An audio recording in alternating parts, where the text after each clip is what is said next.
Salam uşaqlar, hər vaxtınız xeyir olsun. Mən tarix müəllimi Sadə İlaydəm. Bugün sizinlə 5-ci siniflərin mövzu üçün sual-cavabını eləyəcəm. Belə başlayaq. Mən sualları verdikcə siz səsimi dayandırıb cavablandıra bilərsiniz və yaxud da mənimlə birlikdə cavablandıra bilərsiniz. Belə eləməkdən ümid edirəm ki, sizin mövzuları daha yaxşı mənimsəmənizə səbəb olacaq. Belə, başlayaq uşaqlar. Mövzu 3-dən nə deyirdik? Yəni orada Azərbaycanda ilk insan məskənləri vardı ki, bundan bağlı sual-cavab eləyəcəyik. Biz demişdik ki, uşaqlar, dünyanın hər yerində qədim insanların məskunlaşması üçün şərait var idimi? Xeyr, dünyanın hər bir yerində qədim insanların məskunlaşması üçün şərait olmayıb. Qədim insanların bir yerdə məskunlaşması üçün hansı şərtlər önəmli idi, vacib idi? Oradan iqlim mülayim olmalı idi, yəni sərt soyuq və ya sərt istiləşmə olmamalı idi. Şirin su qaynağı olmalı ki, nə üçün şirin su qaynağı? İnsanlar özlərini su ilə təmin edə bilsin deyə və ya ovçuluq yaranandan, əkinçilik filan yaranandan sonra suya olan tələbatlarını təmin etmək məqsədi ilə şirin su qaynaqları olmalı idi, bitki və heyvanat aləmi zəngin olmalı idi ki, özlərini qida ilə daha yaxşı təmin etsinlər. Sonra yaşamaları üçün, heyvanlardan qorunmaları üçün mağaralar olmalıdır. Bildiyimiz kimi mağaranı da insan öz əli ilə hazırlaya bilmir də mağara.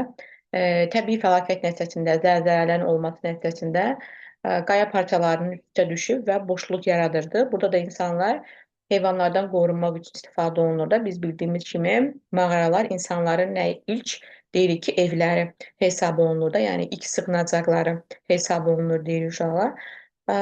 Və bu təbii mağaralar dünyanın hər yerində var idi. Xeyr, hər yerində yox idi. Bu sadaladığımız səbəb hamısı Azərbaycanda var idimiz şirin su qaynağı, bitki və heyvan aləminin zəngin olması, mağaraların olması. Bəli, təbii ki, Azərbaycanda var idi. Ona görə də qədim insanlar Azərbaycanda məskunlaşmışdılar deyirik. Azərbaycanda hansı qədim yaşayış məskənlərimizi deyə bilərsiniz? Bir daha təkrar edirəm. Azərbaycanda hansı qədim yaşayış məskənlərimizi deyə bilərsiniz? Deyə bilərik Azıq mağarası və Qobustan yaşayış yeri demək olar ki, Azərbaycanın ən qədim yaşayış məskənləri bunlar hesab olunur. Bir sual verin. Məsələn, Azıq mağarası yoxsa Qobustan idi ki, Bakı yaxınlığında yerləşir. Hansı bunların Bakı yaxınlığında yerləşir?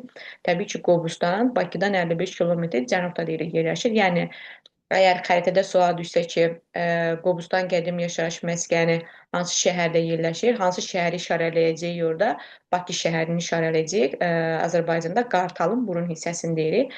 Bəs Azıq mağarası harda yerləşir? Azıq mağarası Qarabağda, hansı rayonda? Xocavənd rayonunda, Füzuli şəhəri yaxınlığında deyirik ki, Azıq mağarası yerləşirdi. Bu Azıq mağarası yoxsa Qobustan yaşayış məskəni idi ki, Quruçay çayının sol hissəsində yerləşirdi. Azıq mağarası idi. Hansı idi ki, Azıq mağarası yoxsa Qobustan yaşayış məskəni idi ki, 20-ci yüzillikdə tədqiq olunmuşdu. Yəni 20-ci yüzillikdə aşkarlanmışdı. Hər ikisi də, həm Azıq mağarası, həm də Qobustan, hər ikisi də 20-ci yüzillikdə aşkarlanmışdı. Azıq mağarası yoxsa Qobustan yaşayış məskəni idi ki, 20-ci yüzilliyin birinci yarısında aşkarlanmışdı. 20-ci yüzilliyin birinci yarısında aşkarlanan Qobustan idi. Bəs Azıq mağarası 20-ci yüzilliyin ikinci yarısında idi ki, tədqiq olunmuşdu deyirik. 20-ci yüzilliyin 30-cu illərində tədqiq olan hansı idi? Azıq mağarası yoxsa Qobustan? 20-ci yüzilliyin 30-cu illərində tədqiq olunan yeri ki, Azıq Qobustan idi. Azıq mağarası isə 20-ci yüzilliyin 60-cı illərindən tədqiq olunmuşdu.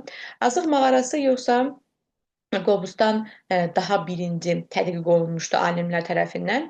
Qobustan, çünki Qobustan 20-ci yüzilin 30-cu illərində, Azıq mağarası isə 20-ci yüzilin 60-cı illərində tədqiq olunmuşdu.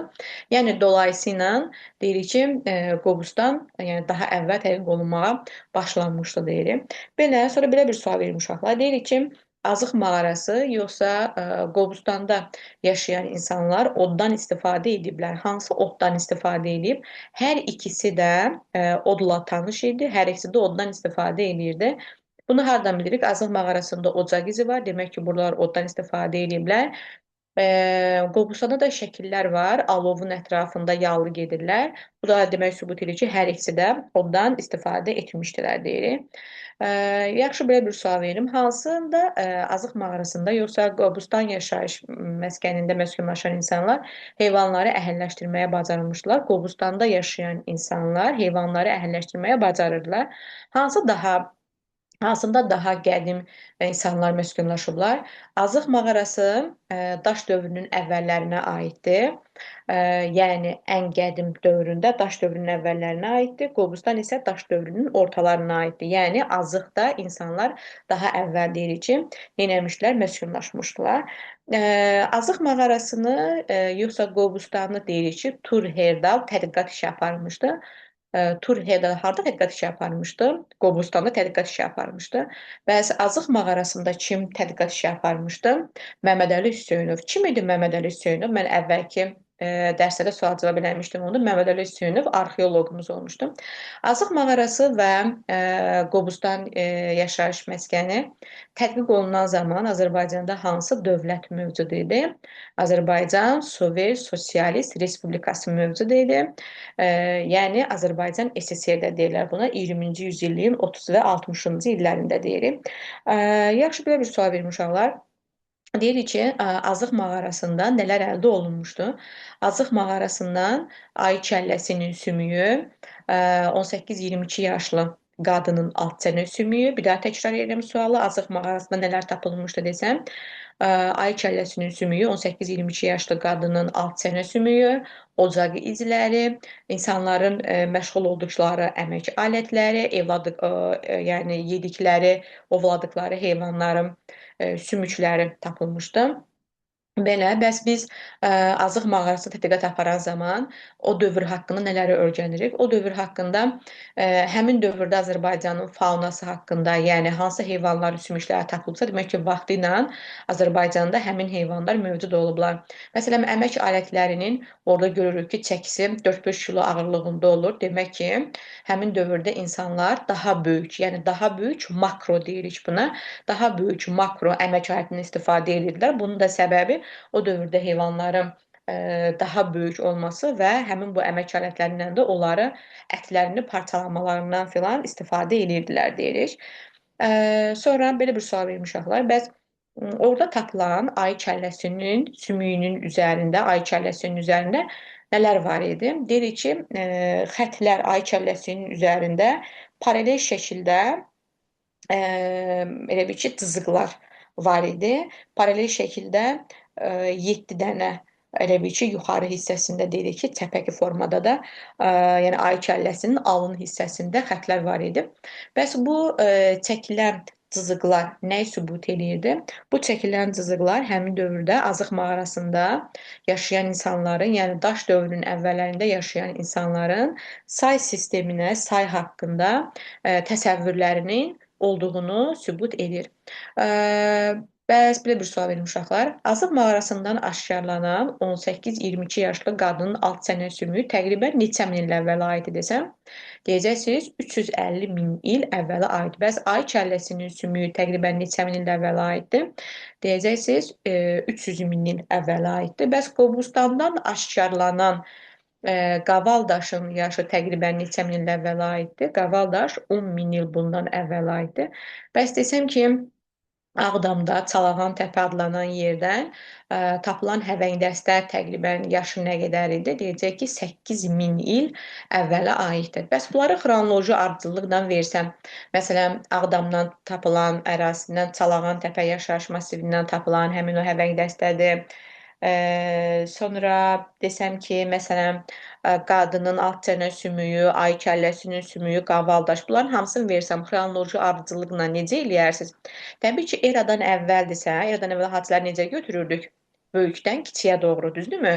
Gələcək əvvəlcə eradan əvvəl 350 min il bundan əvvəl, yəni qadının alt çənə sümüyü, sonra 300 min il bundan əvvəl olan hadisə, yəni ayı kəlləsinin sümüyü, sonra 10 min il bundan əvvəl olan hadisə, yəni qaval daşına aid olduğu dövr, sonra 8 min il bundan əvvələ aid olan, yəni Çalağan təpədən Ağdam ərazisindən tapılan həvəng dəstənin aid olduğu dövr xronologiyanı belə götürəcəyik bunu uşaqlar deyirik. Sonra bəs məsələn dedim ki, biraz əvvəl Azıq mağarasından biz qədim dövrdə Azərbaycanın faunası haqqında məlumat əldə edirik. Bəs Qobustanda qədim dövrdə Azərbaycanın faunası haqqında məlumat əldə edilirikmi? Bəli, Azıq mağarası ilə Qobustanın oxşar cəhəti desəm, Azıq mağarası ilə Qobustanın oxşar cəhəti odur ki, hər ikisi də Azərbaycanda yerləşir. Hər ikisi də qədim yaşayış məskənlərimizdir. Hər ikisindən də əldə olunan tədqiqat nəticəsində qədim Azərbaycanın faunası haqqında məlumat əldə etmək olar. Hər ikisi də Arazdan şimalda yerləşir. Hər ikisi də Arazdan şimalda yerləşir. Hər ikisi də 20-ci əsrdə tədqiqat olunub. Hər ikisi də tədqiqat olunan zaman Azərbaycan Sovet Sosialist Respublikası mövcud idi. Hər ikisində də qədim dövrdə insanların necə yaşadığı haqqında məlumat əldə edirik. Hər ikisində də insanlar oddan istifadə etdikləri məlumdur. Hər ikisi də daş dövrünə aid yaşayış məskənidir. Belə, yəni hər ikisinin də oxşar cəhətlərindən bunları demək olar. Belə, məsələn desəm ki, Azıq mağarasının yaxınlığında Quruçayın, yəni Quruçay çayının keçməsinin önəmi nədə idi? Nə deyərsiniz? Yəni bunun Azıq mağarasında yaşayan insanlar üçün xeyri nə idi? Xeyri o idi ki, Quruçay, yəni çay şirin su idi. Oradan suya olan ehtiyaclarını ödəyə bilirdilər. Sonra orada çaydaşlarından özlərinə əmək aləti hazırlaya bilirdilər. Quruçayın gətirdiyi çaydaşlarından. Daha başqa, məsələn, o qədər uzun illər ərzində Quruçay mağaranın ağzından axıb keçmişdi ki, orada yarğan yaratmışdı və bu da daşqınlar, sel zamanı mağaranın içərisinə suyun daxil olmasının qarşısını alırdı. Yəni bunun çox böyük faydası var idi. Məsələn, çaydan balıq ovlamaları ilə filan məşğul olurdular. Çünki biz demişdik ki, insanların İç məşğuliyyət forması nə olmuşdu? Ovçuluq və yığıcılıq olmuş. Yəni ta əvvəldən bunlar ovçuluq və yığıcılıqla məşğul olurdular. Məsələn, elə Qobustanla Azıq mağarasının oxşar cəhəti yenə demək olar ki, insanlar ovçuluq və yığıcılıqla da məşğul olurdular. Bunu hər iki yaşayış kompleksinə də aid etmək olar. Azıq mağarasından tapılan qadının ad sümüyünə biz nə deyirik? Azıq adamı deyirik. Yəni azıqda yaşayan adam olduğuna azıq adamı deyirik. Azıq adamı tapıldığına görə Azərbaycan hansı xəritəyə daxil olmuşdu? Azərbaycan Avropanın ən qədim sakininin xəritəsinə daxil olmuşdu. Demək ki, Azərbaycan eyni zamanda Avropa qitəsinə də daxildir. Hansı qitələrə biz sizinlə keçirdik? Əvvəlki dərsdə demişdim. Avropa qitəsi, Asiya qitəsi, Afrika qitəsi, Amerika qitəsi. Biz hələ ki 5-ci sinifdə sizinlə bunları keçəcəyik uşaqlar. Bəs əldə olunan Məmməd Əli Hüseynov tərəfindən əldə olunan həmin bu qadının alt çənə sümüyü hazırda harda saxlanılır deyirik. Hazırda deyirik ki, Azərbaycan Tarix Muzeyində eksponat kimi orada nümayiş etdirilir deyirik.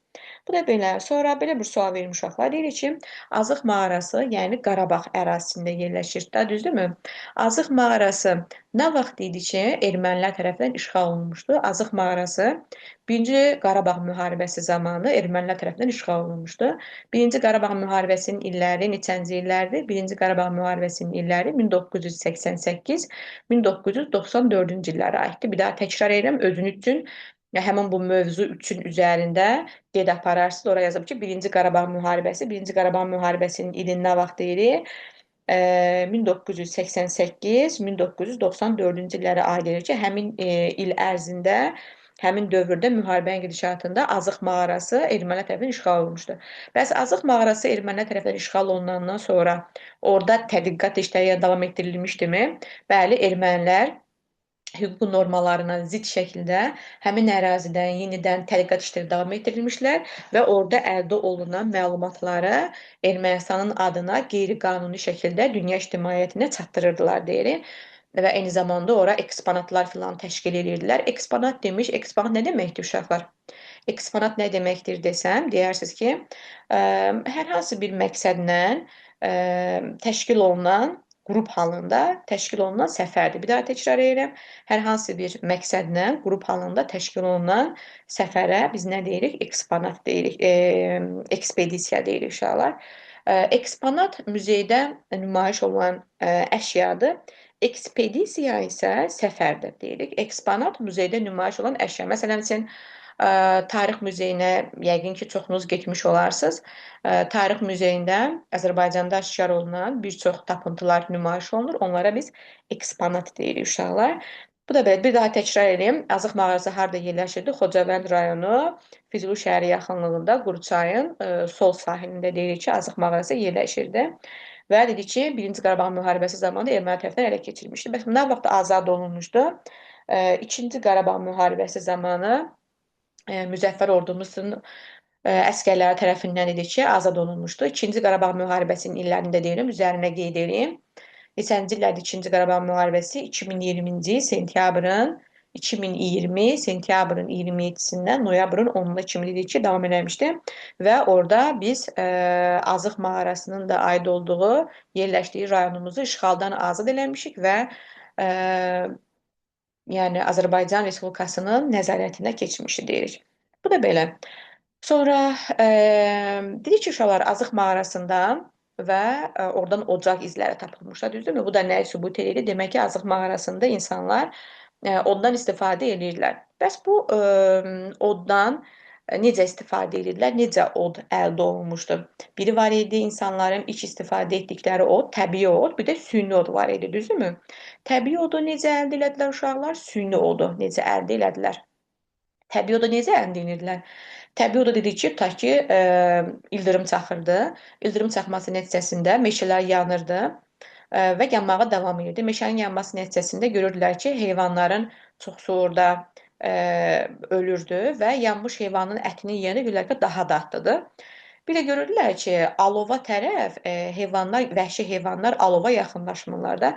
Bunlar da həmin o yanmaqda olan, yanmaqda davam edən ağac parçasını gətirirlər mağaralarına və onun üzərinə ağac parçası qoymağa davam edirdilər ki, sönməsində. Çünki sönsəydi, odu özləri əldə eləmə bilmirlər axı. Bir də nə vaxtsa ta ki ildırım çaxsaydı və ya böyük yanğın olsaydı, çünki hər ildırım çaxanda yanğın olmur da, meşə yanğını olsaydı ancaq onda əldə edirdi. Ona görə də bunlar məsələn üçün odunu sönməyə qoymamaq üçün böyük, yəni nə qədər ta ki ağac parçası qoymaq lazım idisə, bunu hesablayırdılar da. Demək ki, artıq bunlarda odun kəşf olunması say sisteminin də inkişafına nə olmuşdu, səbəb olmuşdu. Bəs süni odu necə əldə edirlər? Süni odu isə çaxmaq daşlarını, quru ağac parçalarını bir-birinə vurmaqla süni od əldə etməyi öyrənmişlər deyirik. Ümumiyyətlə, belə bir sual verim. Desək ki, insanın təbiət üzərində ilk qələbəsi nə hesab olunur? İnsanın təbiət üzərində ilk qələbəsi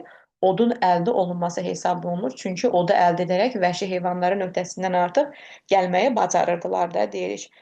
Bu da belə və dediyimiz kimi orada yemək bişirirdilər, ocaqda yemək bişirirdilər, sonra yavaş-yavaş qidanı bölməyi öyrənirdilər və bununla da deyirik ki, artıq bunlarda tədricən hesablama vərdişləri filan artıq nə edirdi? İnkişaf olunur da deyirik. Belə, sonra belə bir sual verim uşaqlar.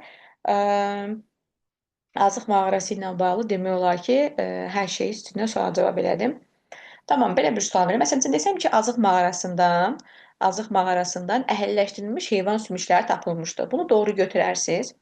Xeyr, bunu doğru götürmək olmaz. Çünki Azıq mağarasında insanlar yalnız məşğuliyyət forması nə olmuşdu? Ovçuluq və yığıcılıq. Yəni Azıq mağarası daş dövrünün əvvəllərinə aid olduğuna görə orada ancaq insanların ilk məşğuliyyət forması olmuşdu. Ovçuluq və yığıcılıq. Ancaq belə işlərlə məşğul olurlar. Ancaq biz dedik ki, heyvanları nə vaxtdan əhəlləşdirməyə başlayırlar? İlk öncə, belə izah eləyək, ilk öncə nə meydana gəlirdi? Ovçuluq meydana gəlirdi. Sonra insanlar nəyi kəşf edirdilər? Ox və kamanı kəşf edirdilər. Ox və kamanın kəşf olunması ilə nə inkişaf edirdi? Ovçuluq inkişaf edirdi. Ovçuluğun inkişafı nəticəsində, ox və kamanın kəşf olunması nəticəsində nə meydana gəlirdi? Maldarlıq, heyvandarlıq meydana gəlirdi. Və maldarlığın da, heyvandarlığın da yaranması nəticəsində insanlar heyvanları əhəlləşdirməyi öyrənirdilər. Yəni bu hadisə təqribən deyirik ki, olur daş dövrünün ortalarında. Ona görə də heyvanların əhəlləşdirilməsi maldarlıqdan da sonra olduğuna görə, daş dövrünün ortalarında olduğuna görə daş dövrünün əvvəllərinə aid olan Azıq mağarasından əhəlləşdirilmiş heyvanın sümüyü tapıla bilməz. Məsələn, Mən sizinlə mövzu bir vəkdə sual cavab elədim ki, yığıcılığın inkişafı nəticəsində nə meydana gəlmişdi? Əkinçilik, düzdürmü? Ta ki, Azıq mağarasından əkinçiliyə aid hər hansı bir təsərrüfat növü, əmək aləti və ya arpa, buğda bunlar tapıla bilərmi? Xeyr, tapıla bilməz. Çünki Azıq mağarasında insanlar hələ ki ə, əkinçiliklə məşğul olmurdular, maldarlıqla məşğul olmurdular, sənətkarlıqla məşğul olmurdular. Ona görə də orada həmin dövrə aid əmək alətləri və ya hər hansısa bir şey tapıla bilməz. Yaxşı, belə bir sual verim uşaqlar. Deyirik ki, əgər sual düşsə ki, Qobustan yaşayış insanların, yəni qədim yaşayış məskəninin yerləşdiyi ərazi Birinci Qarabağ müharibəsi zamanı işğal olunmuşdu. Bunu doğru götürərsiniz? Xeyr. Birinci Qarabağ müharibəsi zamanı Bakı şəhəri işğal olunmamışdı. Birinci Qarabağ müharibəsi zamanı yalnız Azıq mağarasının yerləşdiyi ərazimiz ermənilər tərəfindən işğal olunmuşdu. Ancaq dedi ki, nə vaxt azad elədik onu? İkinci Qarabağ müharibəsi zamanı dedi ki, azad eləmişdik. Belə, davam edirəm uşaqlar. Qobustan qədim Qobustan yaşayış massivi necə tapılmışdır, aşkarlanmışdır? Ora deyirik ki, daş karxanası olub. Fəhlələr oradan daşlar əldə edirlər tikinti üçün və fəhlələrin dedik ki, işləri zamanı görürlər ki, üzərində böyük qaya parçaları var və qaya parçaları yəni üzərində şəkillər var. Ondan sonra aidiyyatı orqanlara xəbər verilir və burada tədqiqat işləri davam etdirilir. Bəs Azıq mağarası necə kəşf olunmuşdu? Azıq mağarası da bir çoban tərəfindən kəşf olunur. Orada qeyri-adi şəkillər falan olur. Deyirlər ki, güya əhali arasında məlumat yayılır ki, rəvayət olur ki, güya orada sehirli varlıqlar yaşayır. Ancaq sonradan tədqiqat aparırlar ki, yəni bura qədim yaşayış komplekslərindən biridir, məskənlərindən biridir. Bu da belə. Davam edirəm uşaqlar. Qobustanda yaşayan insanlar nə ilə məşğul olurlar? Qobustanda yaşayan insanlar həm qurudan yəni ovovlayırdılar, gilən meyvə toplayırdılar, həm də Xəzər dənizindən dedik ki, ovçuluqla məşğul olurlar. Xəzər dənizində onlar nə ovlayırdılar? Xəzər dənizindən su iti filan deyirik ki, balıq filan ovu ilə məşğul olurlarmış.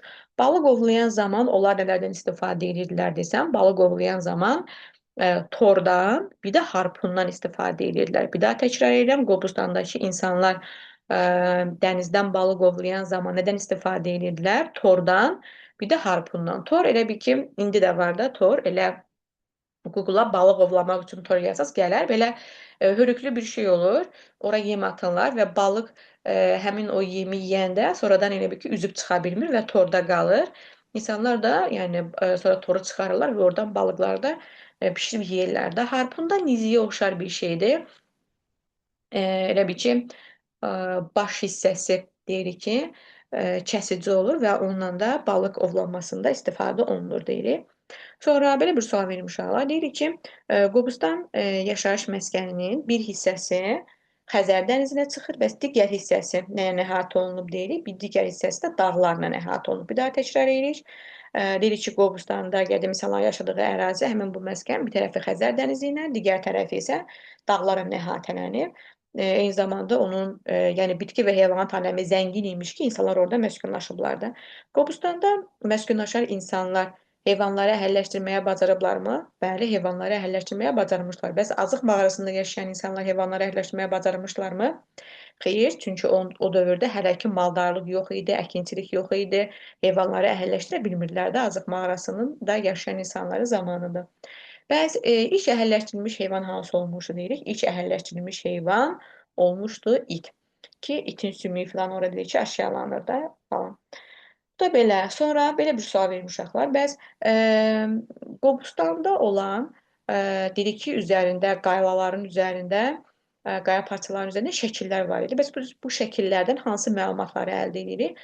Bu şəkillərdən uşaqlar biz orada insanların yallı getdiklərini, musiqi ritmlərinə malik olduqlarını, odun ətrafında fırlandıqlarını, döyüş səhnələri var demək ki, nəsillər, qəbilələr bir-birləri ilə münbit torpaqlar uğrunda mübarizə aparırlar. Sonra orada qadın, kişi, uşaq şəkilləri var və ən əsası orada qayıq şəkillərinin olmasıdır. Ən əsası qaya şəkillərinin olmasıdır.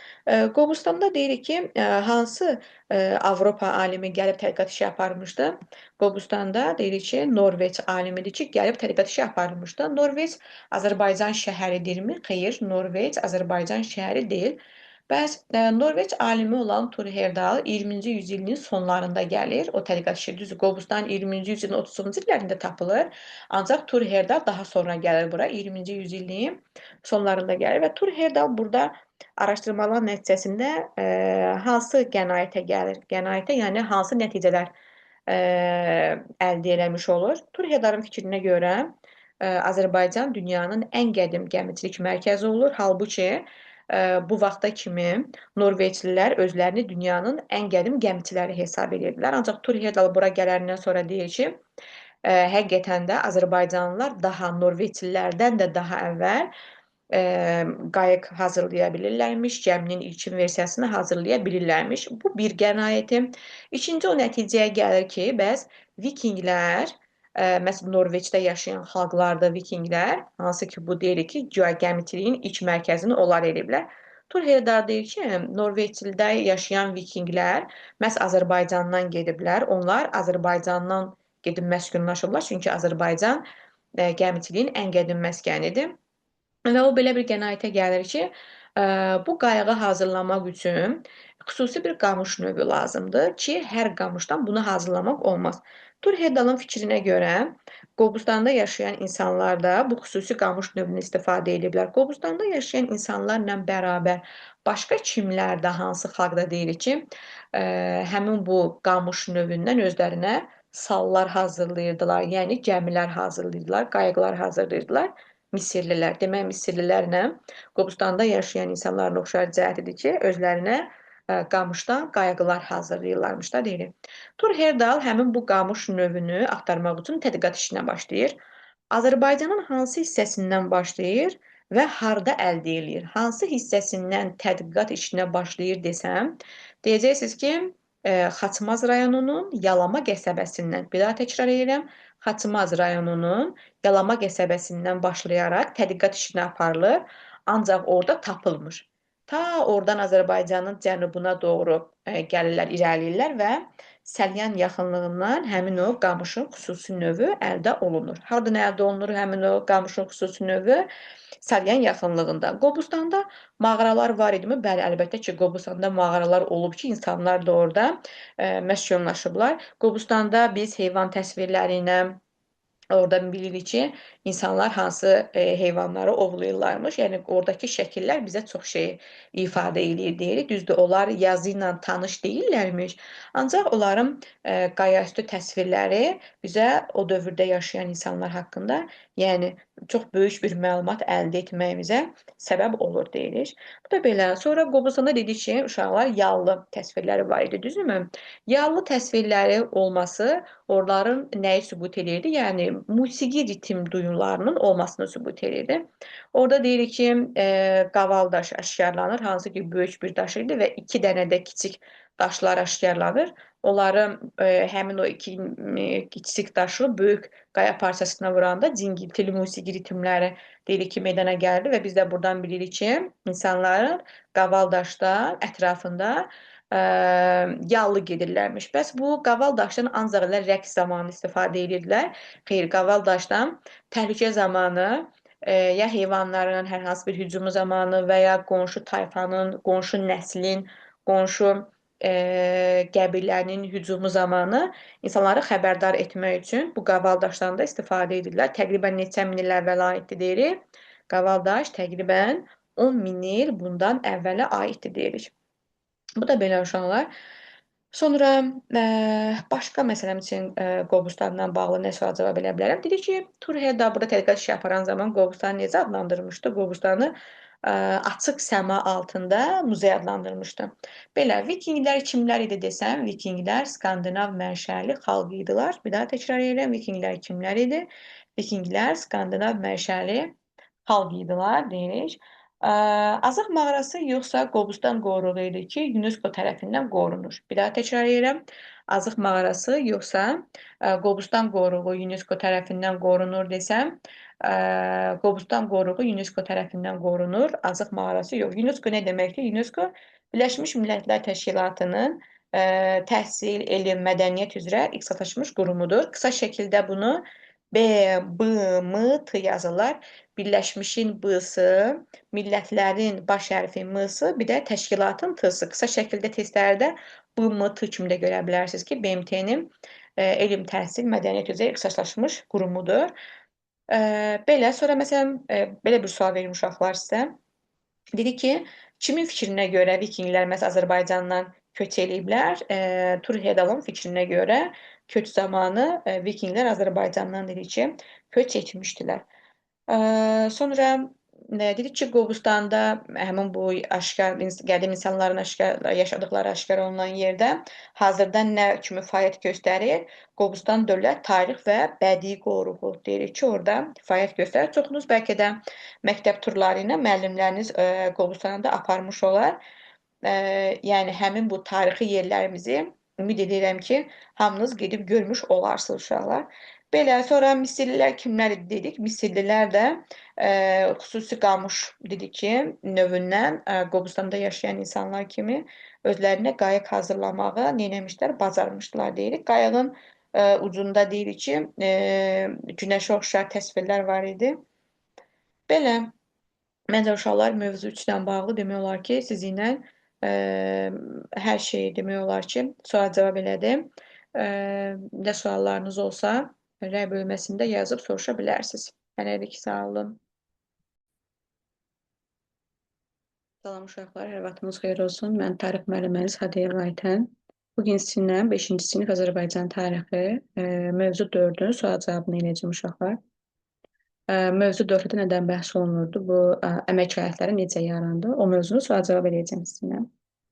Belə, davam eləyək uşaqlar. Dedik ki, bəşər tarixi neçə dövrə bölünürdü? Bir daha təkrar edirəm. Bəşər tarixi neçə dövrə bölünür desək, 3 dövrə bölünür. Daş, tunç və dəmir dövrü. Bir daha təkrar edək. Bəşər tarixi neçə dövrə bölünür deyirik? Daş, tunç, dəmir, yəni 3 dövrə bölünür.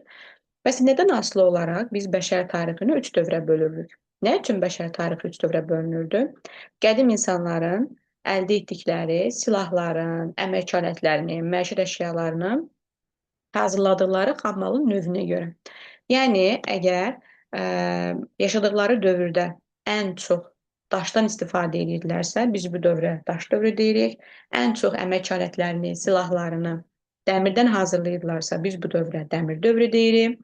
Ən çox tuncdan hazırlayırlarsa, biz bu dövrə tunc dövrü deyirik. Bir də daş dövrünün gedişatında mis daş dövrü deyilən bir dövr olur. Bu ümumi daş dövrünün içərisində gedir. Mis daş dövrü, yəni orada mis kəşf olunsa da, yenə də əmək aləti daha çox daşdan hazırlanırdı. Mis daş dövrü daş dövrünün içindədir. Yəni ümumilikdə daş, tunc, dəmir dövrü deyirik. Bəs insanlar nə üçün özlərinə əmək aləti hazırlayırdılar? Yəni hansı zərurətdən dolayı insanlar özlərinə əmək aləti hazırlamaq məcburiyyətində qalırdılar? İnsanlar məsələn ov eləmək üçün və ya vəhşi heyvanlarla mübarizə aparmaq üçün, özlərini müdafiə etmək üçün, bütün bunlardan dolayı özlərinə əmək aləti hazırlamaq məcburiyyətində qalırdılar deyirik. Əvvəlcə danışaq, birinci başlayan dövr hansı dövrdür? Ən birinci daş dövrüdür. Yəni, birinci daş dövrünə aid olan xüsusiyyətlər gəlir, sonra tunc dövrünə aid olan xüsusiyyətlər, sonra isə dəmir dövrünə aid olan xüsusiyyətlər. Yəni, biz xronoloji ardıcıllıq versə, neyəcəyik? Əvvəlcə birinci daş dövrünə aid olan xüsusiyyəti götürəcəyik, sonra tunc dövrünə aid olan xüsusiyyəti götürəcəyik, daha sonra isə dəmir dövrünə aid olan xüsusiyyəti götürəcəyik. Ən çox mövcud olan dövr olub daş dövrü. Neçə milyon il davam edib daş dövrü? 1,5 milyon ildən deyirik ki, hətta artıq davam edib. Digər dövrlər isə müəyyən qədər deyirik ki, daş dövründən daha az davam eləmişdim. Belə, indi sizinlə daş dövrünə, tunc dövrünə, yoxsa dəmir dövrünə aid olub hadisələr belə sual cavab verim. Məsələn, desəm ki, insanlar ilk dəfə əmək aləti hazırlayıblar. Bunu hansı dövrdə aid edərsiniz? İnsanlar ilk əmək alətlərini hansı dövrdə hazırlayıblar? Daş dövründə hazırlayıblar. İnsanların ilk əldə etdikləri əmək alətləri hansıları olmuşdu? İnsanların ilk əmək alətləri yerqazan çubuq, sivri daş, dəyənək. Bir daha təkrar edirəm. İnsanların ilk əmək aləti yerqazan çubuq, sivri daş və dəyənək olmuşdu deyirik. Bəs inşallah belə bir sual verim. İnsanlar daş dövründə əmək aləti nədən hazırlayırlar? Daş dövründə əmək alətin daşdan, sümükdən, ağacdan hazırlayırlar. Daşdan, sümükdən, ağacdan. Əgər desəm ki, daş dövründə insanlar əmək alətini yalnız daşdan hazırlayırlar. Bu fikir doğru olarmı? Xeyr, insanlar yalnız daşdan hazırlanmırlar. Həm daşdan, həm sümükdən, həm də ağacdan. Bəs desəm ki, əsasən daşdan hazırlayırlar. Əsasən nə deməkdir? Yəni daha çox. Yəni üstünlüyü sümükdən, ağacdan əsasən daşa verirdilər desəm doğru olarmı? Bəli, əsasən üstünlüyü daha çox daşa verirdilər. Yəni daşdan daha çox əmək aləti hazırlayırdılar deyirik. İnsanların ilk evi har olmuşdu deyirik uşaqlar. İnsanların ilk evi deyirik ki mağaralar olmuşdu insanların ilk evi. İnsanlar ilk əmək alətini nədən hazırlayırdılar desək, ilk əmək alətini daşdan hazırlayırdılar. İnsanlar, yəni qədim dövrdə yaşayan qadınlar ilk bəzək əşyaları nədən hazırlanmışdılar desək, təbii ki, deyirik daşdan hazırlanmışdılar. İnsanlar ilk dəfə yazı üçün hansı vasitədən istifadə edirdilər desəm, daşdan deyəcəksiniz təbii ki. Sonra belə bir sual verim uşaqlar. Məsələn, dedik ki, biraz əvvəl insanlar yerqazan çubuqdan, sivri daş və dəyənəkdən ilk əmək aləti kimi istifadə edirdilər. Burada ə, dəyənəkdən, çapacaqdan nə üçün istifadə edirdilər? Çapacaqdan və dəyənəkdən ov zamanı istifadə edirdilər, yəni heyvanları ovlamaq üçün. Ancaq yerqazan çubuqdan isə yığıcılıqda elə bil ki, məsələn, tutaq ki, meşədə filan gedəndə yarpaqları filan və ya ağacların kökünü ovaraq, qazaraq bitki liflərini deyirik ki, əldə edib yeyirdilər də. Belə bir sual verim uşaqlar. Sizcə ilk dəfə oddan nə vaxt istifadə olunub desəm, ilk dəfə oddan istifadə olunub desəm, deyəcəksiniz daş dövründə. Od nə vaxt əldə olunub, süni od nə vaxt yaranıb desəm, deyəcəksiniz daş dövründə. Bəs oddan nə vaxt istifadə olunub? Oddan istifadə olunub desəm hansı dövrlərdə deyəcəksiniz? Oddan istifadə olunub desəm, deyəcəksiniz daş dövründə də, mis daş dövründə də, yəni misin kəşf olunduğu dövrdə də, dəmir dövründə də, tunc dövründə də, bugünkü günə kimi oddan istifadə olunur.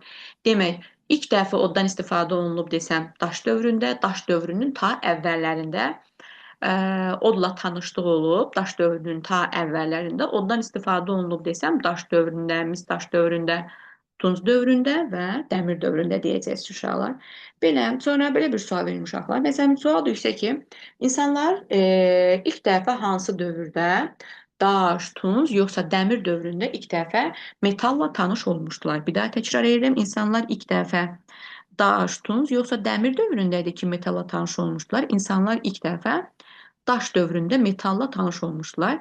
İnsanların tanış olduğu ilk metal hansı olub desəm, deyəcəksiniz insanların tanış olduğu ilk metal mis olmuşdu. Demək, mis hansı dövrdə əldə olunub? Deyəcəksiniz daş dövründə. Bəs nə üçün ilk metal olan mis kəşf olunsa da, misin kəşf olunduğu dövrdə, yəni mis daş dövründə də deyirik ki, insanlar əmək alətlərin daha çox, yəni əsasən yenə daşdan hazırlayırlar. Niyə bəs əmək alətləri əsasən metal olan misdən hazırlanmırdı? Bunun səbəbi nə idi? Yenə də həmin dövr daş dövrü adlanır da. Yenə də yəni mis dövrü demirik ona.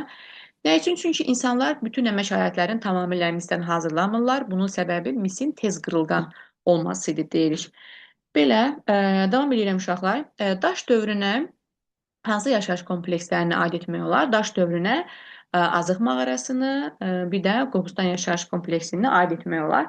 Daş dövrü özü 1,5 milyon ildən artıq davam etdiyinə görə biz daş dövrünün özünü də daş dövrünün əvvəlləri, daş dövrünün ortaları və daş dövrünün sonlarına deyə ayırırıq. Məsələn, deyim ki, odun kəşf olunması. Odun kəşf olunması daş dövrünün əvvəllərinə aiddir. Ancaq əkintiliyin yaranması, maldarlığın yaranması, bunlar isə aiddir daş dövrünün ortalarına. Belə bir sual verim uşaqlar. Yığıcılıq və ovçuluq istehlak təsərrüfatıdır, yoxsa istehsal təsərrüfatıdır? Yığıcılıq və ovçuluq hansına aid idi? Bunun mövzu bir vəkdə sual cavab eləmişdim. İstehlak təsərrüfatına aiddir. Maldarlıq, əkinçilik, sənətkarlıq hansı təsərrüfat formasına aiddir? Bunlar isə istehsal təsərrüfat formasına aiddir. İstehsal təsərrüfat forması nə deməkdir? Yəni, insan özü nə isə əldə edir, özü nə isə özünə olan ehtiyacı deyirik ki, təmin edir də deyirik. Məsələn desəm ki, hansı dövrdə əmək alətləri təkmilləşib? bütün dövrlərdə əmək alətləri təkmilləşib. Əmək alətlərinin təkmilləşməsi desə, bunu həm aid eləyərsiniz daş dövrünə, həm mis daş dövrünə, yəni mis daş dövrü daş dövrünün içində gedir də, həm daş dövrünə, həm tunc dövrünə, həm də dəmir dövrünə. Bunların hər üç dövrün üçünün də oxşar cəhdidir ki, əmək alətləri təkmilləşib. Sadəcə əmək aləti deyil, insanların yaşayış yerləri də təkmilləşir. Məsələn üçün, daş dövrünün əvvəllərində insanlar mağaralarda yaşayırdılarsa, daş dövrünün ortalarından artıq etibarən e, özlərinə məskən, yəni ev filan tikməyə başladılar. Ev deyəndə indiki evlər kimi deyil. E, yəni də ta ki e, palçıqdan, palçığın içinə ot filan qatırlarmış və eləcə dairəvi formada evlər tikirlərmiş özlərinə. Yəni hansı dövrdə əmək alətləri təkmilləşib desəm, daş, tunc, dəmir dövrü, hansı dövrdə insanlar özlərinə yaşayış yerlərini daha da təkmilləşdiriblər, yeni yaşayış yerləri əldə ediblər desəm, yenə deyəcəksiniz, daş, tunc, dəmir dövrünə bunun üçünə dair olan xüsusiyyətləri deyirik. Dedik ki, daş dövrünün əvvəllərində insanlar makro yoxsa mikro əmək alətindən istifadə edirdilər. Makro böyük, mikro kiçik ölçülü deməkdir.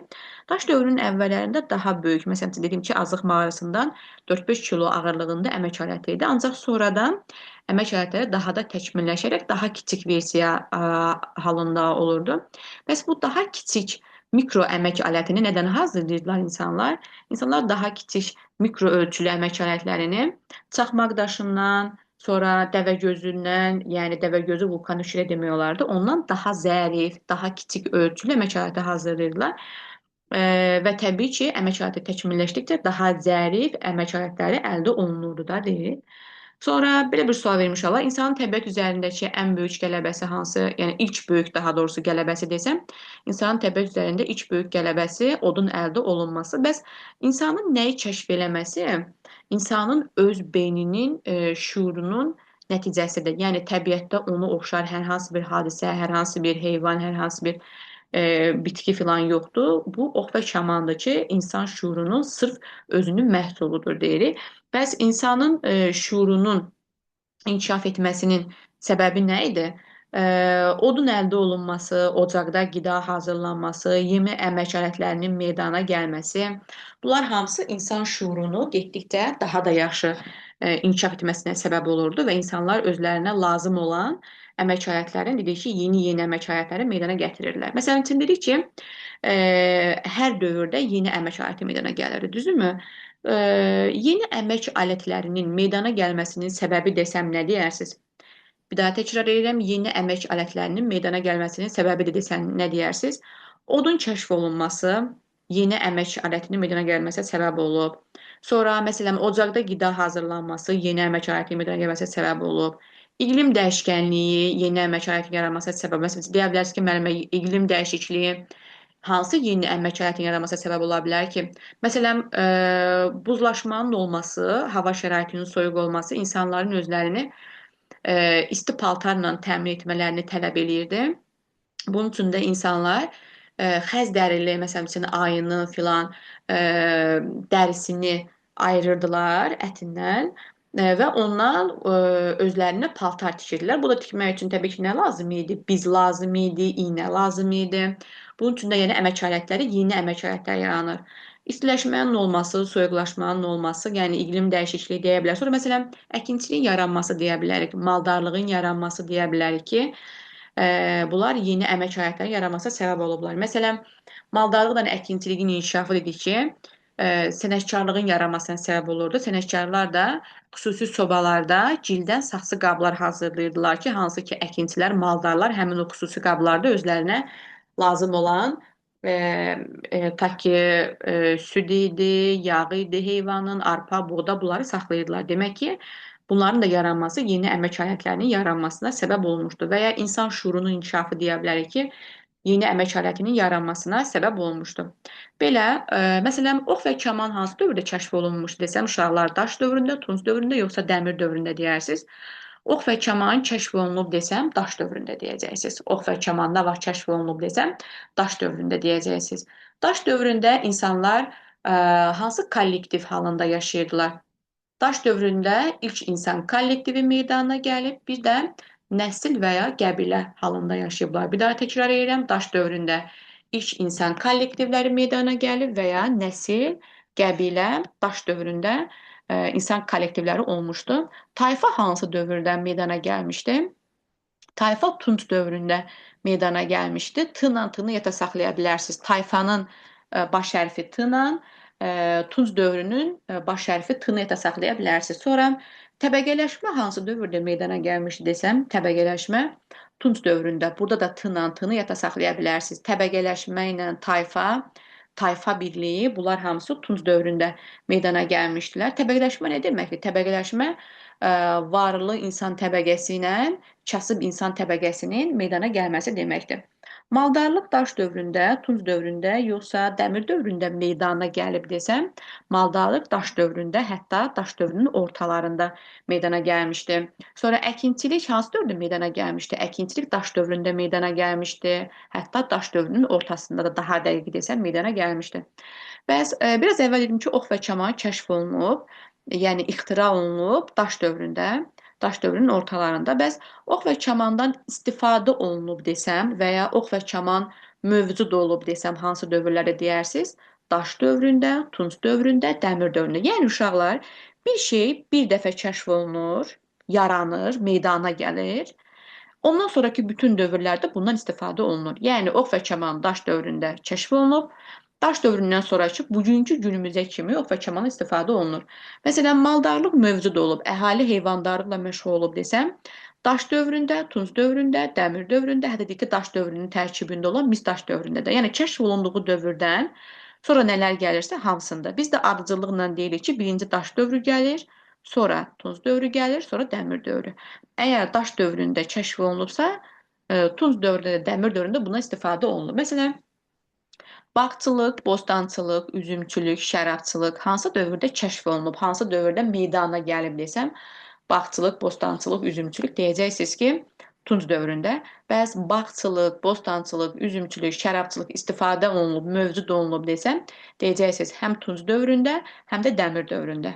Təbii ki, daş dövrü götürmək olarmı? Bağçılıq, bostançılıq? Xeyr. Bağçılıq, bostançılıq daş dövründə istifadə olunan təsərrüfat forması deyildi. Məsələn, desəm ki, daş dövründə yeni təsərrüfat formaları meydana gəlmişdi. Daş dövründə yeni təsərrüfat deyirəmsə, bəli, məsələn, maldarlıq, sənətkarlıq, əkinçilik, bunlar yeni təsərrüfat formasıdır. Məsələn, desəm ki, Tunc dövründə yeni təsərrüfat forması meydana gəlib. Bəli, Tunc dövründə yeni təsərrüfat forması meydana gəlib. Bağçılıq, bostançılıq, üzümçülük, şərabçılıq. Daş dövrü ilə Tunc dövrünün hər ikisinin də oxşar cəhəti nədir? Hər ikisində də əmək alətləri təkmilləşib. Hər ikisində də ox və kamandan istifadə olunub. Hər ikisində də maldarlıq, əkinçilik, sənətkarlıq mövcud olub. Hər ikisində də oddan istifadə olunub. Hər ikisində də əmək alətləri hazırlanıb. Hər ikisində də misdən əmək aləti hazırlanıb. Hər ikisində yeni təsərrüfat formaları meydana gəlib demək olar. Belə, amma desəm ki, hər ikisində də bağçılıq olub, xeyr. Hər ikisində də balıqçılıq, balıq ovu olub desəm, bəli, hər ikisində də balıq ovu olub. Ancaq bağ desəm, bostançılıq desəm, həm daş dövründə, həm də Tunc dövrünə aid etmək olmaz. Məsələn, hər ikisində də harpundan istifadə olunub, tordan istifadə olunub. Harpun nə vaxt kəşf olunub desəm, deyəcəksiniz daş dövründə. Əgər daş dövründə kəşf olunubsa, daşdan sonraki Tunc dövründə də, dəmir dövründə də bunlardan istifadə olunub deyirik. Ox və kamanın kəşfinin nəticəsində nə inkişaf edir desəm, ox və kamanın kəşfi nəticəsində ovçuluq inkişaf edir. Desəm ki, ox və kamanın kəşfindən sonra ovçuluq meydana gəlmişdir. Xeyr, ovçuluq daha əvvəl yaranır. Ox və kaman kəşf olunur, ondan sonra ovçuluq inkişaf edir və ondan sonra maldarlıq, heyvandarlıq deyirik ki, meydana gəlirdi. Bu da belə. Sonra heyvanlar nə vaxtdan əhəlləşdirilməyə başlayırdı? Ya da maldarlıq yaranandan sonra heyvanlar deyirik ki, əhəlləşdirilməyə başlayırdılar. Dedik ki, o böyük heyvanları ovlayırdılar, yanlarında, yəni balalarını saxlayırdılar özləri üçün və bununla da maldarlıq deyirik ki, meydana gəlmişdi. Belə soruşula belə bir sual verim. Dedi ki, nəsil necə meydana gəlirdi? Dedi ki, nəsil qan qohumluğu olan insan kollektividir. Nəsilə həm də qəbilə demək olar. Bəs bir neçə nəslin birləşməsindən ibarət insan kollektivinə nə deyirik? Tayfa deyirik. Bir neçə tayfa birləşib nə meydana gətirirdi? Tayfa birliyi, sonra onlar dövlət qurumunda, sonra da dövlətdə birləşirdilər deyirik. Bəs bunlar necə birləşirdilər? Yəni məsələn deyirik ki, bir neçə nəsil birləşib tayfa yaradır. Ya müharibə yolu ilə birləşirdilər, ya da qohumluq əlaqələri ilə deyirik ki, birləşirdilər. Belə bir sual vermiş uşaqlar. Əkinçiliyin yaranması ilə insanlar oturaq həyata keçirirlər, yoxsa köçəri həyat yaşayırlar? Əkinçiliyin yaranması ilə insanlar oturaq həyat sürürdülər. Maldarlığın yaranması ilə isə insanlar köçəri həyat sürürdülər deyirik. Çünki əkinçilər bir yerdə qalmaq məcburiyyətində idilər, amma maldarlıqla məşğul olanlar yayda yaylağa, qışda qışlağa gedirdilər deyirik. Yəni əkinçiliyin meydana gəlməsi ilə insanın təbiətdən asılılığı azalır, yoxsa artır? Təbiətdən asılılığı azalır, ancaq təbiətə bağlılığı artır desəm, bəli, təbiətə bağlılığı artır. Yəni təbiətin fəslindən asılı olaraq əkinlərini əkməyə başlayırlar. Belə bir sual vermiş uşaqlar. Daş dövründə xış əmək alətindən istifadə olunub desəm doğru olarmı? Xeyr, daş dövründə xışdan istifadə olunmamışdı. Xış əmək aləti çünki Tunc dövründə kəşf olunub. Əgər Tunc dövründə kəşf olunubsa, hansı dövrlərdə xışdan istifadə olunub? Tunc dövründə və Dəmir dövründə. Əkinçilikdə istifadə olunan əmək alətləri. Bir daha təkrar edirəm. Əkinçilikdə istifadə olunan əmək alətləri desəm, toxa, xış və çotan deyərik. Bir daha təkrar eləyək. Əkinçilikdə istifadə olunan əmək alətləri toxa, xış və çotan. Bunlardan hansı birinci yaranmışdı? Birinci toxa yaranıb. Toxa daş dövründə kəşf olunur. Sonra xış, sonra isə çotan. Yəni xış daha əvvəl deyirik ki, kəşf olunmuşdu. Dövlətlər hansı dövrdə meydana gəlmişdi? Dövlətlər hansı dövrdə meydana gəlib desəm, Dəmir dövründə dövlətlər deyirik ki, meydana gəlmişdi. İstehsal təsərrüfatına aid hansı təsərrüfat formalarını demək olar? İstehsal təsərrüfatına aid hansı təsərrüfat formalarını demək olar? İstehsal dedikcə insanın özünün hazırladığı, özünün əldə etməsidir. Buna aiddir maldarlıq, əkinçilik və sənətkarlıq. Bəs istehlak desəm, yığıcılıq və ovçuluq. Daş dövründə insanların istifadə etdikləri əmək alətləri desəm, hansıları deyərsiniz? Bir daha təkrar edirəm. Daş dövründə insanların istifadə etdikləri əmək aləti desəm, yerqazan çubuq, sivri daş, dəyənək, nizə, harpun, ox, kaman, sonra nə deyə bilərik? Daş bıçaqlar deyə bilərik. Həvəng dəstə deyə bilərik. Həvəng dəstədə daş dövründə istifadə olunmuşdu. Tor filan, bunlar deyirik ki, hamısı istifadə olunub. Sonra məsələn iynədən istifadə olunub, bizdən istifadə olunub. Biraz əvvəl dedik ki, insanlar özlərinə xəz dərili heyvanların dərilərindən paltar tikmək üçün istifadə edirdilər. Sonra daş bıçaqları dedimmi, qaşov demək olar. Bunlar hamısı ovçuluqda istifadə olunan əmək alətləri idi. Bəs həvəng dəstə dedik uşaqlar. Həvəng dəstə nə deməkdir? Həvəng dəstə elə bil ki, əkinçilikdə istifadə olunurdu. Ta ki, əkinçilikdə dənli bitkiləri üyütmək üçün istifadə olunan əmək aləti idi. Həvəng dəstənin daha təkmilləşmiş versiyasını biz bugünkü dövrdə də istifadə edirik. Evlərinizin çoxunda olar. Analarınızdan soruşun. Mətbəxdə istifadə olunan alətlərdən biridir. Məsələn üçün istiyotu filan ta ki üyütmək üçün əzillər, həvəng dəstə ya yəni ta ki daş dövründən əldə olunan əmək alətidir. Məsələn, Azərbaycanda hansı qədim əkinçilik məskənini misal göstərmək olar, hansı ki həmin ərazilərində həvəng dəstələri tapılmışdır. Məsələn, Ağdam rayonunda Çalağan təpə adlı yerdən deyirik ki, dən daşı tapılmışdı. Onun 8000 il bundan əvvələ aid olduğu deyilir. Hətta uşaqlar oradan elə bil ki, yəni dəndən elə bil ki, dənli bitkini üyüdürlər, əzirlər və ondan çörək əldə edirlər. Həmin elə o ərazidə də dünyada ilk çörək zavodu, yəni çox nadir idi, çörək zavodu tikilmişdi. Ancaq çox təəssüf olsun ki, 1-ci Qarabağ müharibəsi zamanı Qarabağ rayonu işğal olunanda, Ağdam işğal olunanda işğalçı vəhşi ermənilər tərəfindən həmin o muzeydə dağıdılmışdı deyirik. 1-ci Qarabağ müharibəsinin illəri nə vaxt oldu? 1988-1994-cü illərdə. Necə dedik ki, Azıq mağarası da erməni tərəfindən ələ keçirilmişdi. Eyni zamanda həmin bu Ağdam rayonu Çalağan təpədə yerləşən muzeyimiz də ermənilər tərəfindən dağıdılmışdı deyirik. Belə sonra Sənətkarlıq birinci yanıb, yoxsa əkinçilik birinci yanıb desəm, birinci əkinçilik, sonra sənətkarlıq. Sənətkarlıq birinci yanıb, yoxsa maldarlıq birinci yanıb desəm uşaqlar, birinci maldarlıq, sonra sənətkarlıq dedik ki, meydana gəlmişdi. Bunun səbəbini dedik. Dedik ki, əkinçilik və maldarlığın inkişafı nəticəsində sənətkarlıq meydana gəlir. Sonra sənətkarlığın da inkişafı nəticəsində tacirlər qrupu meydana gəlir. Sənətkar ta ki aləti, əmək alətini hazırlayır. Məsələn üçün gildən torpaqdır da, gildə torpağın bir növüdür. Qab formasına salırdı onu, sonra onu xüsusi sobalarda bişirirdilər. Tacirlər də aparırdı, bu dünyanın müxtəlif yerlərində onu satırdılar. Məsələn, dedik axı Azərbaycan qədim İpək yolunun üzərində yerləşir falan. Tacirlər də aparıb onu satırdılar. Belə, sonra belə bir sual verim uşaqlar sizə. Desəm ki, xışın kəşf olunması əkinçiliyi inkişaf etdirmişdi. Bu doğru olarmı? Bəli, əvvəlcə xış kəşf olunur, sonra isə əkinçilik daha da inkişaf edir. Xışın kəşf olunması ilə insanlar məhsuldarlığı, yəni məhsulu artır, yoxsa azalır? Xışın kəşf olunması ilə məhsulun miqdarı daha da nə olmuşdu? Artmışdı deyirik. Testlərdə səbəb-nəticə əlaqələrinə diqqət yetirin uşaqlar. Məsələn, desək ki, məhsuldarlıq artır, xış kəşf olunur. Əksinə, xış kəşf olunur, sonra məhsuldarlıq artır. Yəni səbəb birinci gəlməlidir, nəticə isə daha sonra gəlməlidir deyirik. Sonra belə bir sual verim uşaqlar. Məsələn, deyək ki, təbəqələşmənin meydana gəlməsinin səbəbi nə idi? Bir daha təkrar edirəm.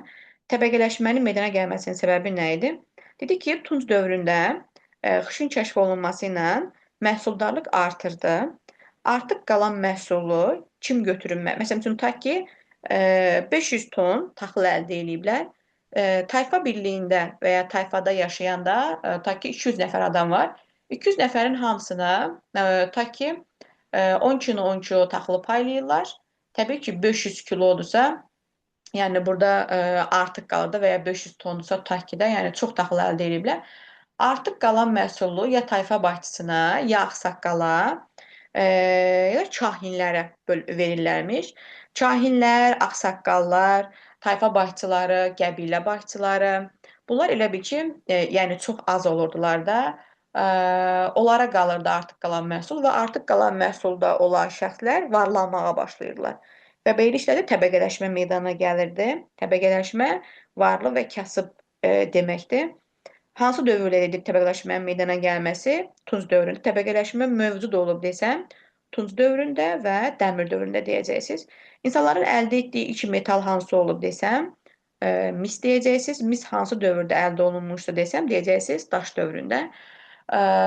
Mis daş dövründə əldə olunur. Ancaq nə üçün əmək alətləri yenə də daha çox əsasən daşdan hazırlanır? Çünki mis çox tez qırılgan idi. Hansı metalları demək olar? Metal desəm, deyərsiniz mis, tunc, dəmir. Bunlar metaldır. Daş metal deyil uşaqlar. Daşa metal demək olmaz. Hansı metal təbiətdən daha geniş yayılmışdı desəm, dəmir daha möhkəm idi və təbiətdə daha geniş yayılmışdı. Tunc təbiətdə hazır tapılırdı desəm, doğru olar. Xeyr, tunc təbiətdən hazır tapılmırdı. Misin tərkibinə müxtəlif metalları qataraq, tökərək əridirdilər və tunc əldə olunurdu. Yəni, bununla da metal işləmə meydana gəldi. Metal işləmə hansı dövrdə meydana gəlib desəm, metal işləmə, metallurgiya deyəcəksiniz tunc dövründə. Niyə? Çünki misin tərkibinə müxtəlif metallar qatırdılar, isti sobalarda əridirdilər. Onu gəlib yəni müxtəlif formalı da, məsələn, ta ki ulduz formasında eləmək istəyirlərsə, yumru eləmək istəyirlərsə, həmin forma eləyirlər, sonra əridim metalı onun içinə tökəndə onun formasını alır da deyirik. Demək, metallurgiya, metal işləmə Tunc dövründə meydana gəlib. Hansı dövrdə mövcud olub desəm, var olub desəm, Tunc dövründə, Dəmir dövründə, bugünkü günümüzə kimi vardı, mövcuddur deyirik. Xış hansı dövrdə kəşf olunub desəm, Tunc dövründə. Xış hansı dövrdə mövcud olub desəm, Tunc, Dəmir dövrlərində mövcud olmuşdu. Balıqçılıq hansı dövrdə mövcud olub? Balıqçılıq Daş, Tunc, Dəmir dövrlərində. Bəs bağçılıq, bostancılıq hansı dövrdə mövcud olub desəm, deyəcəksiniz, Tunc və Dəmir dövrlərində mövcud olmuşdu deyirik. Süni suvarma nə vaxt meydana gəlmişdi desəm, süni suvarma meydana gəlmişdi deyərik, Tunc dövründə. Süni suvarma meydana gəlmişdi. Süni suvarmanın meydana gəlməsi nəyin inkişafına səbəb olurdu? Süni suvarmanın meydana gəlməsi əkinçiliyin inkişafına səbəb olmuşdu. Əkinçiliyin inkişafı daha da artmışdı. Məhsuldarlıq daha da artmışdı. Süni suvarma mövcud olub desəm, Tunc dövründə və Dəmir dövründə deyəcəksiniz. Ən möhkəm metal hansı idi? Dəmir. Dəmir təbiətdən hazır tapılırdı desəm, bəli, dəmir təbiətdən deyir ki, hazır tapılırdı. Müharibələr hansı dövrdə meydana gəlmişdi, yaranmışdı? Müharibələr Tunc dövründə yaranmışdı deyirik. Müharibələrin səbəbi nə idi? Müharibələrin səbəbi əkinçiliyin, maldarlığın inkişafı nəticəsində daha geniş otlaq sahələrinə ehtiyac yaranırdı deyə bunlar gedirdilər qonşu tayfaların, qonşu tayfa birliklərinin üzərinə yürüş edirdilər ki, onların da sahib olduqları torpaqları ələ keçirsinlər və beləliklə də deyirik ki, müharibələr meydana gəlirdi. Demək, hansı dövrdə müharibələr meydana gəlmişdi? Tunc dövründən bunlar dedi ki, ara müharibələri aparırdılar da, böyük müharibələr meydana gəlirdi. Yəni daş dövründə tutaq ki, nəsillər, qəbilələr arasında müharibə olmamışdı, bunlar arasında olmuşdu, amma daha çox yəni iç müharibələr deyirik ki, otlaq sahələri uğrunda meydana gəlirdi də deyirik. Belə, sonra məsələn belə bir sual vermiş uşaqlar. Deyirik ki, qəbilə hansı dövrdə mövcud olmuşdu? Qəbilə və ya nəsil? Qəbilə daş dövründə mövcud olmuşdu. Qəbilə nə deməkdir? Bir soydan törənmiş və birlikdə yaşayan nəsil deməkdir deyirik. Bəs bu, ta ki, dedik bir neçə qəbilə və ya nəsil birləşimində yaratdı tayfa. Tayfa daha böyük idi, yoxsa qəbilə daha böyük idi, tayfa daha böyük idi. Bir neçə tayfa birləşimində yaratdı tayfa birliyi. Tayfa nə deməkdir? Tayfa birliyi də müəyyən dövlət edir ki, qohum nəsillər birləşirlər, eyni dilə, eyni əraziyə malik olurlar və birlikdə yaşayırlar da deyirik. Belə bir sual verim uşaqlar. Məsələn, dedik ki, biraz əvvəl dedim ki, təbəqələşmənin meydana gəlməsinin səbəbi qəbilə başçısının, tayfa başçısının və ya kahinlərin artıq qalan məhsulu mənimsəməsidir. Bəs bu tayfa başçısı filan necə seçilirdi? Tayfa bir dənə başçısı olur. Təbii ki, qəbilənin, tayfanın bir başçısı olurdu. Bəs bu başçı necə seçilirdi? Bu başçı daha təcrübəli olan insanlardan seçilirdi, daha bilikli olan insanlardan seçilirdi və çox vaxt bu da ağsaqqallardan sırasından seçilirdi. Təbii ki, cavan uşaqları deyil də təcrübəsi daha çox olan yaşlı ağsaqqalların içərisindən deyilir ki, seçilirdi və hər kəs bu tayfa başçısının qəbilə başçısının, yəni ümumilikdə başçıda fərqi yoxdur. Dediyi hər şeyə riayət eləməli idilər. O nə əmr verirsə, hamısını sözsüz şəkildə yerinə yetirməli idilər. Bəs kahin necə oldu ki, meydana gəlir? Kahin nə deməkdir? Kahin insanların təbiət qüvvəsi qarşısında acizliyindən meydana gəlir. Yəni qədim dövrdə insanlar niyə ildırımın çaxmasını, niyə tutaq ki, göy guruldamasını, niyə odun, daha doğrusu yağışın yağmasını falan bunların səbəbini bilmirdilər və ilahi qüvvələrdən qorxurdular. Və beləliklə də bu hadisələrdən dolayı kahinlər qrupu meydana gəlir. Kahinlər qrupu öz dövrlərinin ən savadlı insanları hesab olunurlar. Kahinlər Tunc dövründən meydana gəlirlər. Bir daha təkrar edirəm. Kahinlər Tunc dövründən meydana gəlir. Öz dövrlərinin ən savadlı insanları hesab olunurlar. İnsanlarla ilahi qüvvələr arasında vasitəçi idilər və hər kəs onlara inanırdı, hər kəs onların dediklərini sözsüz şəkildə riayət edirdi. Bir daha təkrar edirəm, kahinlər Tunc dövründə meydana gəlib, Tunc və Dəmir dövrlərində deyirik ki, mövcud olmuşdular da. Sonra belə bir sual verim uşaqlar, bəs dövlətlər deyirik ki, necə yarandı? Dövlətləşmə prosesini sürətləndirən hadisələr hansılar idi? Dövlətləşməni sürətləndirən hadisələr desəm, deyərsiniz ki, əmək alətlərinin təkmilləşməsi, maldarlığın, ovçuluğun yaranması, sənətkarlığın meydana gəlməsi, süni suvarmanın kəşf olunması, süni suvarmanın kəşf olunması nəticəsində əkinçiliyin daha da inkişaf etməsi, əkinçilik inkişafı nəticəsində artıq qalan məhsulu tayfanın, tayfa başçısının mənimsəməsi, bütün bunlardan dolayı deyildi ki, dövlətləşmə prosesi güclənirdi. Yəni dövlətin yaranması üçün mütləq şəkildə gərəkli idi də, yəni deyirik. Nə üçün gərəkli idi? Məsələn üçün, tutaq ki, dedik ki, süni suvarma kanalları çəkilir. Süni suvarma kanalları nə üçün çəkilir? Tutaq ki, hər kəs çay kənarında yaşaya bilməz də, təbii ki, elə deyilmi? Ona görə də tutaq ki, başqa bir, tutaq ki, məsələn, quru çay deyim də, tutaq ki, quru çaydır. Quruçaydan ta ki, məsələn, 50 metr uzaq bir məsafədə də insanlar məskunlaşıb və oradan ora süni şəkildə arx çəkirdilər. Öz əkdikləri əkin sahələrini filan da sulayırdılar. Bəlkə də rayon yerlərində filan görmüş olarsınız, arxlar deyilir, süni şəkildə çəkilir ki, suyu həmin öz yaşadıkları əraziyə aparmaq üçün. Bu arxları təmizləmək üçün çoxlu insan gücü lazım idi və ya dedik ki, maldarlarla əkinçilik inkişaf etdikcə yeni otlaq sahələri lazım idi insanlara. Bir-birlərindən müharibə aparırdılar. Bunun üçün təbii ki, insanlara xüsusi şəkildə təşkilatlanmış ordular lazım idi da. Və bütün bunlar hamısı gətirib nəticədə dövlətin yaranmasına səbəb olmuşdu. Dövlətin əsas əlamətləri nələrdir? Ordunun olması, hökmdarın olması, paytaxtın olması, ərazinin, sərhəddin, qanunun, xəzinənin olması dövlətin əsas əlamətləri, əsas atributları deyirik ki, hesab olunur. Çünki əgər dövlət olardısa, daimi hərbi dəstə olardı. Yəni, həmişə ordu ilə məşğul olan, həmişə döyüşlə məşğul olan şəxslər digər insanlar da əkinçiliklə, maldarlıqla məşğul olacaqdılar və beləliklə də iqtisadiyyat inkişaf edəcəkdi də, yəni. Biz iqtisadiyyat deyəndə nə nəzərdə tuturuq? Dövlətin iqtisadi tədbiri deyəndə və ya hökmdarın iqtisadi tədbiri deyəndə kənd təsərrüfatı ilə, maldarlıqla, əkinçiliklə bağlı olan tədbirləri, bir də pulla ayrılan tədbirləri, məsələn, vergi ilə bağlı olan tədbirlər filan, pulla da bunlar iqtisadidir. Mədəni tədbirlər nələrdir?